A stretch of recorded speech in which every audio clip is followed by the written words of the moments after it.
prevail? Will they still be friends at the end of this? I think the answer is yes, but they will not be friends during.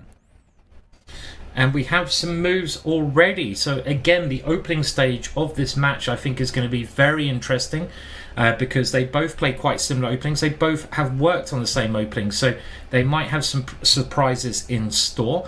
And who's going to get the edge in the opening, we'll find out. And, well, who's better here, Robert, do we think? I typically like not having double pawns in a bullet chess or blitz chess because I feel like sometimes they're vulnerable. But here, I definitely love having a knight. And that knight is stationed on d4. It's an outpost. But, Simon, I'm looking at the king march for white. Is this king just trying to go this way, go to b2 at some point, and go after the a5 pawn? I guess it's a little too late. You just dropped h2. Yeah, but is the knight getting out of jail? I mean, you have to go h5 and bring the knight out, and maybe your king march works there. I mean, it's very interesting. We could see if you take the knight and now march your king towards, even though you're a pawn down in this ending, okay, he's trying to lock things up instead. So white's strategy is not going to allow the black king in, and I'm just going to hold the draw in this position. Black, though, has g5, and to my eyes, this is just a winning plan. And black does take the first game. Danya 1-0 up there. Yes, and so Danya takes that first game there. He should be quite thrilled. Bortynk takes that. And so, yeah, it's good news for Sasha Bortynk fans and good news for you, Simon, who predicted that Bortynk will take this match. Aha, okay, yeah. And I like his opening he's played here. This is another one of... I've done a chessboard course on this, can you believe it or not? This bishop e2 move. And it's a really sly variation where white just tries to build up the centre against the Sicilian. And white's got an ideal situation here. He's got the good centre and he's got chances to attack black. So I got my colours mixed up there. I apologise in the last game. It does get a bit quick, even for me. And it must be white who's better here, surely. Well, white's up a pawn, but d4 is weak. We just acknowledge that the eval bar hasn't moved an inch. We're working on that, so please bear with us. But the d4 pawn, that's on a dark square. Only black has a dark square bishop. So there are trade-offs here. Extra material for white, but the pawns that are weak are unfortunately for white as well. And now that the queens have come off, I'm pretty sure that does help black a lot, because one of the problems with that pawn structure, when you have the more space, is that it's easier to attack from a position of space. But the attack becomes less dangerous when the queens are exchanged. Saying that, a very complex situation on the board here. Time could be the most important thing. And Danya has an extra 13 seconds here. Yeah, Bortynk, he said it in his interview earlier today against Paravian. He said, I was just moving too slowly. Somehow I was down 15 seconds, and yeah, he's down 10 plus seconds right here. It doesn't matter how many pieces he's up. As long as he doesn't deliver checkmate, Danya wins. Yeah, Danya gives away his rook, moves the bishop back. 12.2 second time difference. That's way too much in a match like this. That is a big, big time difference. That will certainly play a major part as things go on. And we're into the other game, King's Indian Defensive. Very symmetrical scenario. So not much to say at this moment. But who's up on the clock? Well, at least in this one, Bortynk is moving quicker. He probably realises that time is something he's got to improve. Yes, and we see this position where the bishop, I was going to say the bishop pair, and I don't even have time to get the sentence out. It was a bishop pair for white, but a bishop pair no more. Now it's just opposite colored bishops, but b2, that pawn on a dark square, it can't go anywhere. So right now, bishop takes b2 is met by rook takes f7 check, some fancy tactics from white. Yes, and it seems like white has, well, I guess it's fairly even at the moment in time. Lots of pawns are getting hoovered off. White does have the extra pawn, but it's not a pawn you can do much with. Saying that, I'd rather have the extra pawn, of course. A draw looking like the most likely result. But the time situation, again, just look at that. This is where Danya could have the major advantage. He's up 15 seconds, and Bortynk is going to have to improve this scenario with the clock.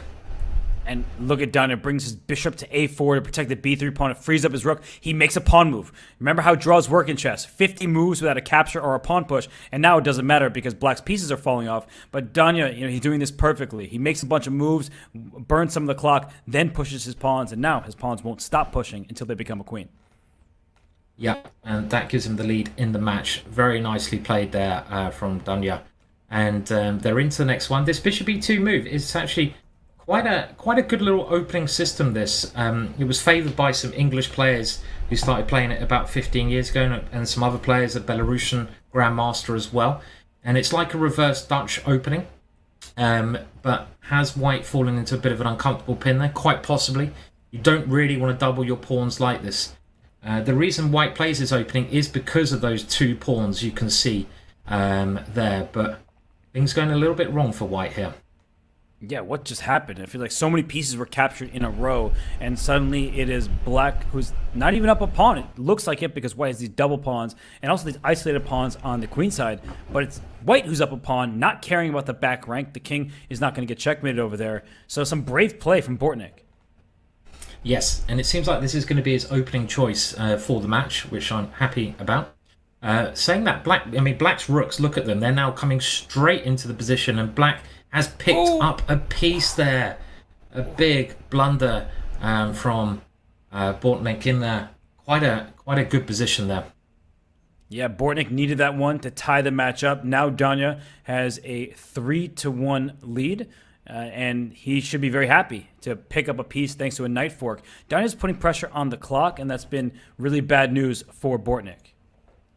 This is a miserable opening as well for black. I mean, if you're going to play this system, which is called the English defense, you can't play as passively as this. You have to play a bit more active. The black king, well, if it can get castle, black will be okay, and it looks like that might be possible, right? It has. It's castle. Black is okay now. Yes, and he just went c5, allowing white to keep a passed pawn in the position. And Danya coming up with tricks, right? If you took the pawn 97 check, suddenly your rook on d6 was loose. So Bortynk, some brave decisions thus far, and they really are paying off. Yeah, and he's getting very active with his pieces. He's now threatening a bishop check. That bishop check will be a major problem for white here. So white has to give his king an escape square. And look at black's pieces. They're flooding into the position. Ooh. And it should be really good for black. But again, the time. Do not get behind on the time. You're up on time, Bortynk. Just remember, stay up on the clock. Just take great defensive moves. Great defense. From Danya. That's going to do it, though. The G2 pawn falling is a big problem. But, oh, wow. What tactical awareness with bishop h2 there? Wow. Unreal. How many people would have actually played that move, Robert, when there were so many other moves? And that was a great win for Bortynk from a very bad position. Could that be the change in the scenario now? Do you see that mating pattern for Bortynk? He saw that Incredible. Not even instantly. He saw it in advance. Maybe he's the prophet after all. And Bortynk now cut the deficit in half. It's only 1 point spread, and he gets the white pieces in this game. He plants a knight on e4. We've seen this at the highest level. Black isn't really worse, but players, they like to play against this dark square bishop and say it doesn't have the best of diagonals. Yeah, like in the knight here, because it has that square in the middle of the board. But I guess, well, black does swap that knight off for that reason. Not liking the double pawn so much. Nobody really does, especially when they're isolated in the center like this. And keeping the queens on the board is, of course, smart because Danya is up a lot of time, and he has the attacking chances as the black, the dark square pawns and the black dark square bishop. That's the same color. And white, on the other hand, can't get that bishop active. Yeah. And he's picking up pawns now as well. And look at that, the black queen swings in, and this is going to be really bad for white. White now 2 pawns down. Even if the queens are exchanged, it could be a winning position for black with those connected pawns. But Danya deciding, I'm going to keep the queens on because your king is weaker than mine. That's a very instructive thing that he's doing there. Only swapping queens when he has to. Now, does white have any drawing chances here? I think now he's got a blockade. There are drawing chances. Well, the reason there aren't is just the clock. Is I'm looking at the time and Danya's ahead, and if I see Danya up, that was a bad decision though. Now, actually, it's very easy for white to pre-move. Yeah. I guess white can pre-move with the bishop the whole game, right? So, but look at his time.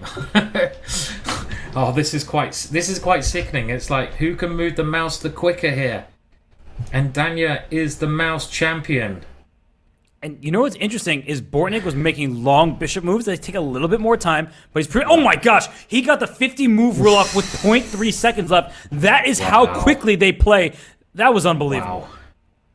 Wow, that is bullet chess for you, and that is why I hate it.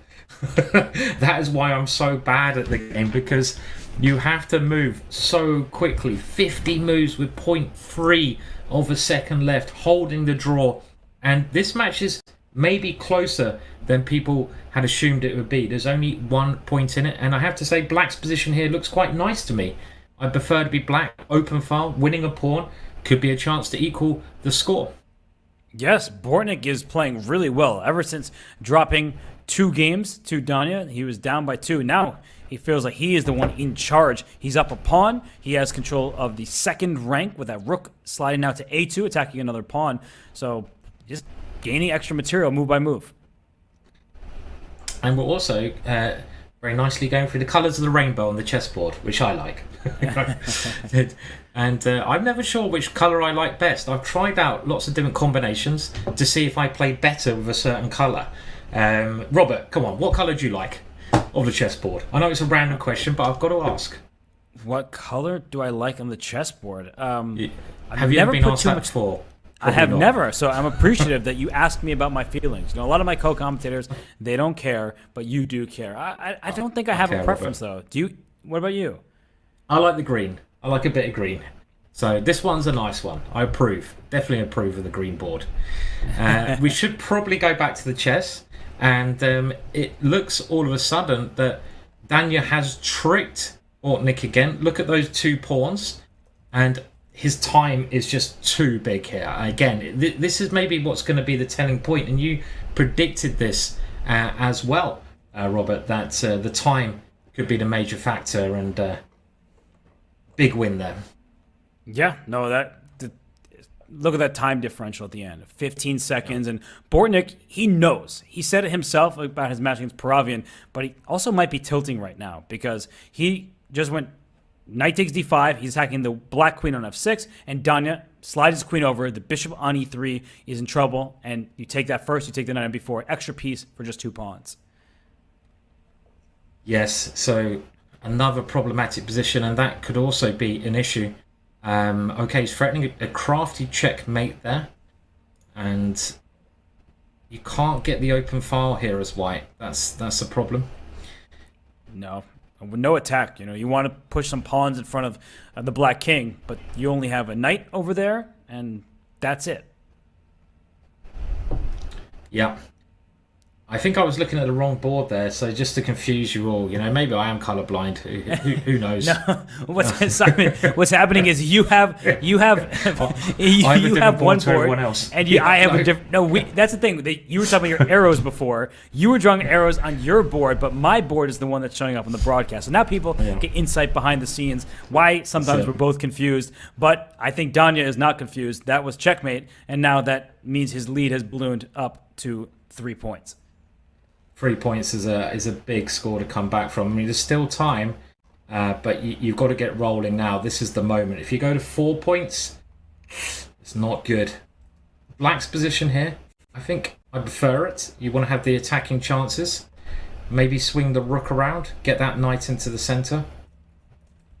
Yeah, no, this outpost on d4 is very valuable, and Bortynk seems to like this structure. He doesn't care about the double pawns, but e5 thrown there to shatter the pawn structure for black, but it costs a pawn, and I don't think you have sufficient play for it. No, it doesn't look like it. This has to be... Black, I think, has to get this one. Black has to get this game. He's got the extra pawn. Okay, it's not a great extra pawn, but it's still a pawn. Your rook is much more active. Great defensive there, though, from white. The knight finds a beautiful square. The white knight defending everything. And now white's rook goes active at the same time. This ending, well, okay, good winning chances. You've got to move your king in at the right time. And here comes the black king. Should probably be winning for black. Time, though. Time is also good. You've got to win this game with the black pieces. He better not get a repetition. Now I push the pawn. That starts the counter all over again. And he can just bring his king up. I think he's a little bit nervous about that. But he can try to win on the board and also try to win on the clock because Danya, for a change, is the one down on time. Yeah, get your rook off the c1 square. That is the way to do it. But this is maybe not the way to play because now your king has no escape square. I think black may have thrown away the win. He's got to win on time now. This is the only way because the king just can't get in. Look at the black king. He needs to throw an Nothing F4. to do. Yeah, he did it, and he's still up on time, so this is going to be close. Danya is very fast, but Bortynk as well, and he has it. If he gets his rook out the way. Oh, he is getting it. Bortynk gets it done. 0.9 seconds remaining. Very important win there. That had to be done to keep the match within grasp. And now I think it's just a 2-point lead. And the black king a little bit weak here. If you can start an attack against it. After you lose the bishop in front of your king, it becomes the target. Yeah, so we see that Bortynk with the white pieces, he's not really getting much of anything right now. The king on g7 can be exposed in some of these positions on the dark squares, but white has no firepower in front of it, and I think this is just going to cost white a pawn. Yeah, and black is nicely situated with his pieces. They're all controlling the middle section of the board. There goes maybe another pawn as well, even though the evaluation bar has seen something. And white, in the blink of an eye, picks up a couple of pawns. Too quick for me to see how, but he's done it. I could barely, roughly even position now. I can barely open my eyes. What is happening? All the pieces are disappearing, and now it looks like it's an even by material endgame, but black's pawns are split. So I would prefer white's chances. Yep. Time advantage, though, for Danya, and there goes the pawn. So, what's going on here? So black with the lead on time by a lot, but white has removed black's last pawn. I actually feel like there's some good chances here for black because of the clock. Yeah, agreed. I think this is fairly even, actually. I mean, even though you're 2 pawns up and you're winning on the chessboard, the time situation is you're 10 seconds down, and that is ticking away, and there goes 1 pawn as well. So very easy to get flagged here, and that is the big difference with bullet chess. It's the clock, and look at the speed that Danya's moving. He's just harnessing that clock. And you know what's been so amazing about this is except for that move, knight f5, the evaluation never changed because Danya was avoiding pins. He wins the game on position, but he really won because of the clock. An extra 4.5 seconds for him, and he avoided all the pins. He just knows what his opponent's about to do, and then he knows how to place his king in response. It's exceptional.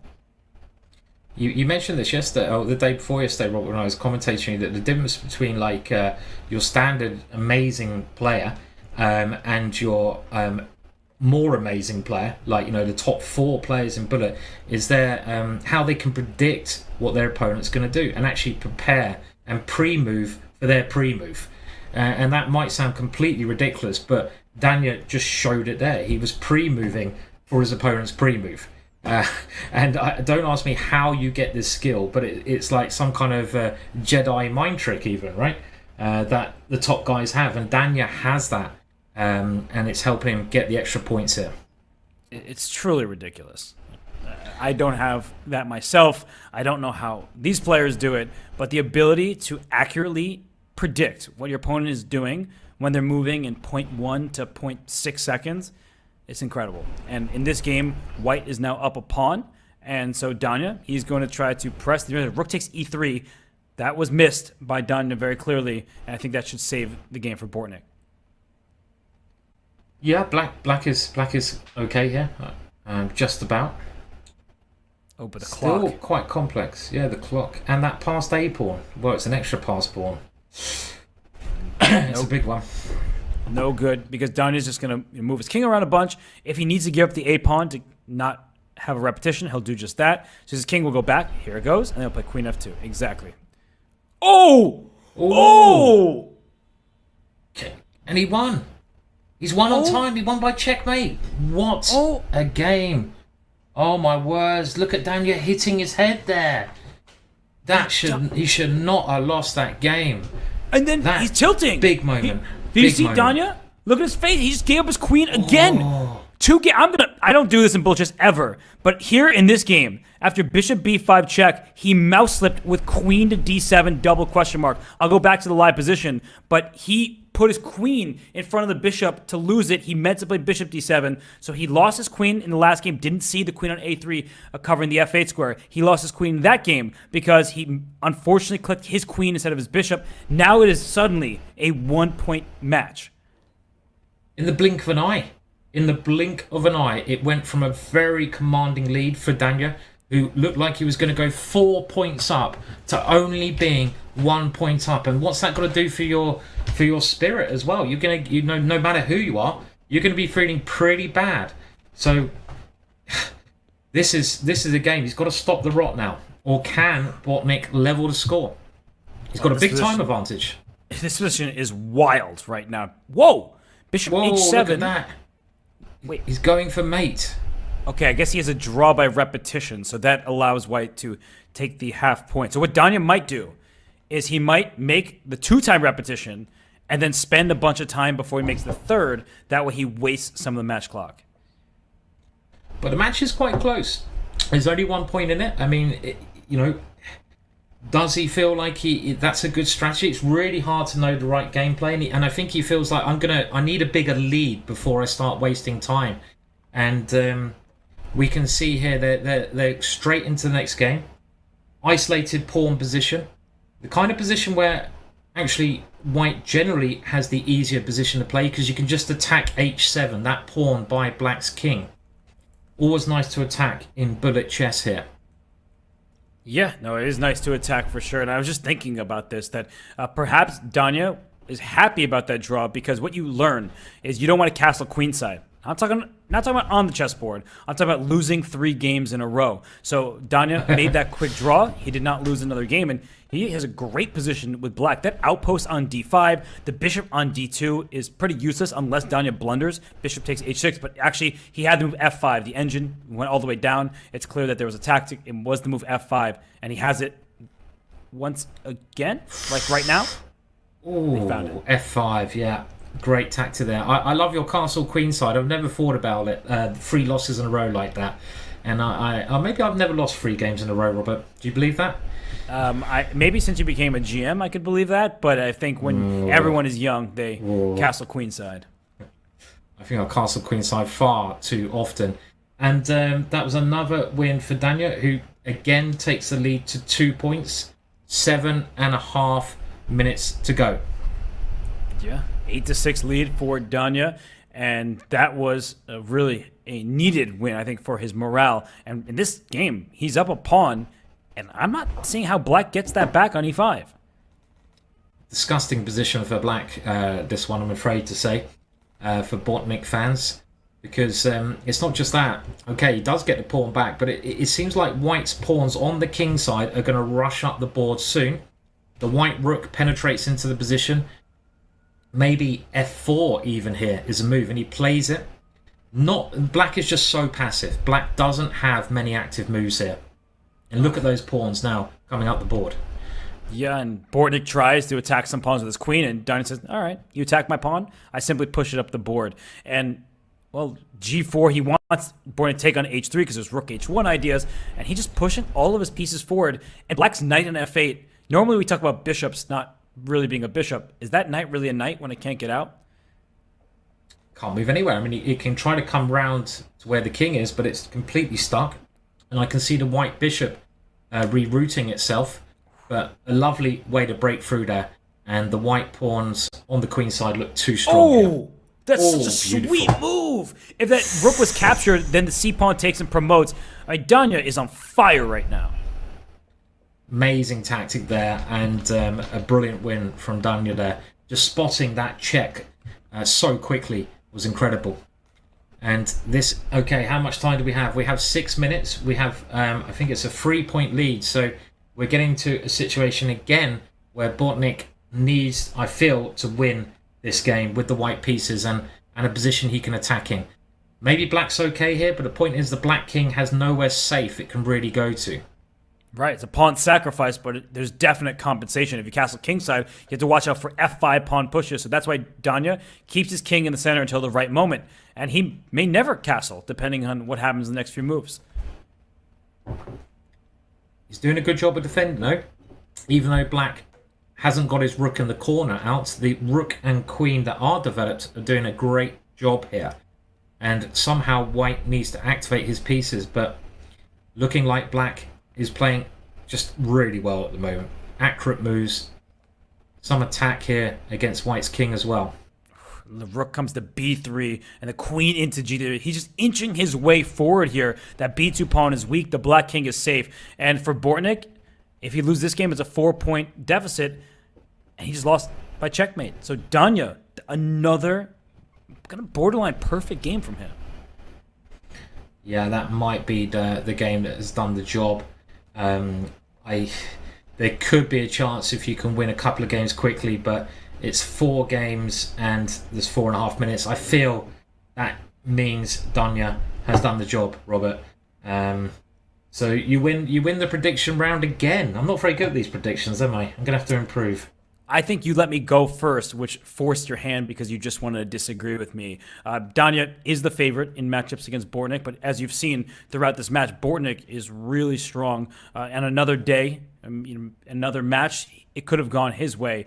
Here, look at this. Danya has locked up the position completely, and he's just going to make random moves for a while and hope that Bortynk doesn't try to go queen takes g5 and catch him in a pre-move. This is very good match strategy. You get completely locked position. You run the clock down. Even if you somehow lose this position, you've wasted a couple of minutes just to guarantee that the match is yours. I expect at some point we might see Danya celebrate. I think one thing you kind of avoid doing when you're playing a friend is overly celebrating. I mean, I remember a horrible situation where I was playing a very important game. I lost the game. And then the girlfriend of the opponent I lost to came running in and started snogging him in front of me. And I was like, come on, just please. I've just lost a horrible game. I don't want to see that. Just don't do it, please. So I think, the match is effectively over, but we might not see a Danya celebration here. Who knows? Look, this game, you know what move we're on, by the way, everybody? You have no idea. You would think we're on move 35. We're on move 110, and Danya still has 10 seconds left. So I'm just looking at the timer. I see that white is winning. Now black is catching up. I don't even care about the board anymore. We are about to hit move 135. 135 was our final move. They played 135 moves in a 1-minute game. Yeah, that's just too many moves, isn't it? Too many moves to bullet, and again, good strategy, right? Players when you're leading the match, and you can see that both players are relaxing a bit there. It's so tense playing this kind of time limit. The stress just must be immense, and they've got to play on until the buzzer is down. And this should probably be our penultimate game. Black currently down a pawn, but d3 doesn't look like it's long for this board, and now it is scooped up by Danya. So Daniel Naroditsky, he came to play. He means serious business. He wants to improve on last year's performance and the 2 years before that, where he ended in 3rd place. And I do believe that he feels he has a chance against anybody in this competition. Of course, Ali Reza and Hikaru, they're in the winners final that will happen later today. But Danya showed yesterday against Hikaru that on his best day, he can compete with even the best players on the planet, and he is taking Bortynk to school right now. Yes, yeah. I mean, he's got another chance. I mean, that's the exciting thing about this double elimination. I really like this format. By the way, some crazy tactics on the board here. The white knight threatened the queen in checkmate. But it's nice that you can lose one match and you get that next shot.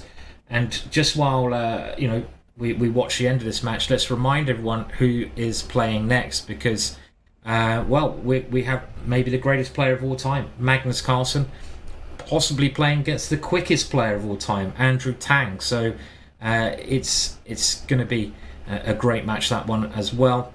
Looking at this, white, okay, a rook up, but obviously there's no reason for black to resign with the time situation. 40 seconds to go. probably one more game after this, as you said, Robert. And Danya gets that one, and maybe he'll take one more for the road because he has just been the faster player today. And as Simon was just mentioning, up next will be Magnus Carlsen against Andrew Tang. And if that weren't enough for you, we will finish the day with 45 minutes. The time control slightly longer, not the time control, excuse me, the time for the match slightly longer in the winner's bracket. We will have Hikaru Nakamura and Ali Reza Faruja playing 45 minutes of 1 minute chess. So it's been really a great start to the day, and it's only maybe getting better as Magnus appears and Hikaru later today. But Danya is the person we should talk about. He's played a really strong match, and in this final game, Simon, the Black King doesn't look very safe to my eyes. I don't see an easy way out for Bortynk. No, all the white's pieces are just converging around the Black King. Even though Black has material up, that's pretty irrelevant when you're attacking. I don't know if there's a killer blow here, but increasing the pressure like this makes a lot of sense. You can take that pawn. Checkmate now threatened on the board. Computer doesn't like it, but I like threatening checkmate, and that looks good enough to me. This will be the last match, and you can see the disappointment on Bortynk's face, but at least he got the extra $2,000 by winning his first match today. Right, and he looks pretty frustrated with what just happened, but Daniel Naroditsky, as you said, no huge celebration from him. I'm sure he feels for Bortynk. He advances to the loser's semifinal. That was a one-sided affair by the end of the match, but earlier on, Bortynk gave Danya everything he could handle. He did, yeah. I mean, Daniel was just too strong in that match and a little bit too quick. So it seemed at one point that Bortynk was getting back into it, but then again, Danya got his dominance.